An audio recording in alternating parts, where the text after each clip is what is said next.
Alright, so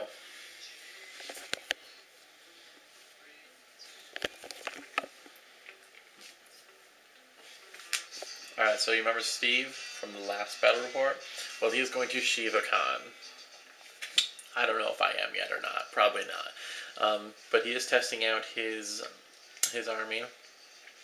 So I'm going to battle against him this Friday, which is 2 days from now. And we may or may not do a battle report. What do you think? The reason we might not do a battle report is because I'm doing lots of proxies, but it's not as many as we initially thought, so we may still do a battle report. What do you think? Should we just do one even though there's proxies? Let me know, or else I won't know what you think. And that would be sad if everyone wanted me to do a battle report, and then you're like, I don't want to log in. Anyway, this is I think this is only my second game with my Emperor's Canaries, so I haven't built very many lists with the new Space Marine Codex, meaning I've built one. So here's what I've got. Let me know what you think. And ignore the proxies, please. Leading off, I've got my Space Marine Captain on a bike with the power sword, right over here. This is actually converted, so he's actually mostly right. Joining him are 5 Space Marine bikers, the Sergeant with a power sword, and Melta Bombs, and 2 Meltaguns in the squad.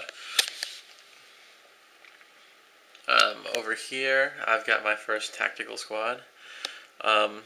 They are 8-man strong, Sergeant with a power sword, and my commander with a plasma pistol. My Space Marine Chapter Master actually with a power axe, a plasma pistol, and Melta Bombs. This commander with a power sword and Melta Bombs. They're in a drop pod with a locator beacon. On to the next squad. Let's see. I've got 3 scout bikers, which are going to be these ones that aren't painted the new colors yet. And they just have the sergeant and a locator beacon. Over here, these are currently stand-ins for what's going to be 5 Terminators, Assault Terminators, the Sergeant, and 2 with Lightning Claws and 2 with Storm Shields. These are, I'm actually converting these ones. I actually have all the pieces for them. These are my Vanguard veterans with jump packs. That's pretty much all I have. I'm pretty sure, take a look here. Yeah, just Vanguard veterans with jump packs. The Sergeant comes standard with the power weapon, so he just also has Melta Bombs. I've also got, let's see, I've got 2 land speeders. These ones are actually tooled out correctly with heavy bolter assault cannon in a squad. And I've got my Sentinel standing in for a Dreadnought, just a normal Dreadnought with no upgrades, because he just has a multi-Melta. So just a multi-Melta and a drop pod. The drop pod has a locator beacon. Cool thing about these drop pods, I really like the models for them, but check this out.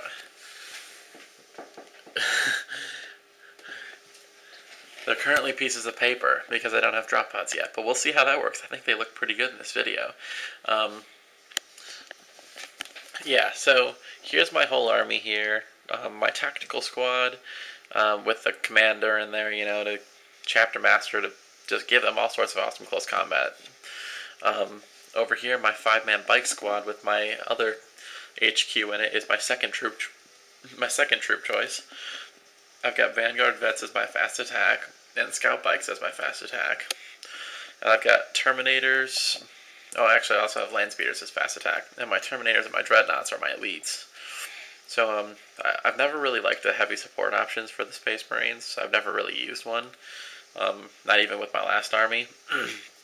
So this is generally how my army works, how I intend it to work, is depending on what army I'm fighting, I'll usually start with my scouts and my bikes with the commander in there on the table.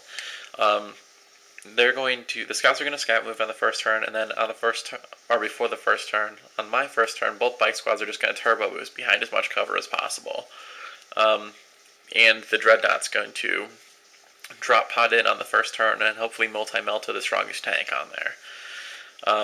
On the second turn, hopefully, they're going to be trying to weed out all of my turbo-boosted 3+ cover save bikes and kill the Dreadnought before he kills something else. Hopefully, they won't be worrying too much about the drop pod, but if they do, that's less shots on the rest of my stuff. On turn 2, I'm going to hopefully be in range of assault with my bikers over here, and possibly my scout bikes. The scout bikes don't really need to do anything. They're only there for another locator beacon. On turn 2, doesn't really matter which reserves come in, they're all going to come in the same way. I'm going to basically bring in my Vanguard veterans 6 inches off of either my scouts or my drop pod, and they won't scatter, and they can assault into combat in the turn they deep strike. So Vanguard veterans are hopefully going to be getting into combat the very first turn that they are on the board, killing a squad that turn, and then the next turn, we'll see. My Terminators, Assault Terminators, are going to be coming in 6 inches off of one of the drop pods and running just to get behind a little bit of cover. My guys over here are going to be drop podding 6 inches off of the other drop pod, or if I need to, if I still have a lot of other reserves in play, or out of the game, like if I only get them in and nothing else, then I'll drop them somewhere else that will be convenient to have another locator beacon. These guys are just going to try to get into combat. They'll rapid fire the first turn because they can't do anything else. After that, they just want to get in combat. And my land speeders are going to deep strike off of one of the locator beacons and just shoot everything up. So yeah, that's pretty much how it works. I'll start with 2 units on the table, and everything else will hopefully be coming in off of locator beacons, deep striking in, and I basically just want to drop in, shoot up as much as possible, and the next turn charge every single thing into combat. Yeah, it's a very, very, very aggressive list, so I'm really hoping it's going to do well. I'm thinking with my bikes, players who haven't played against me before might send everything forward, and then I can drop stuff. I can put one drop pod. I can take like this drop pod here behind their ranks to take out their heavy support vehicles. And while everything else is trying to get away from it or go towards it, this drop pod can come in on one of their other flanks and kind of cut them in half. So, yeah, we'll see. We'll see how it works.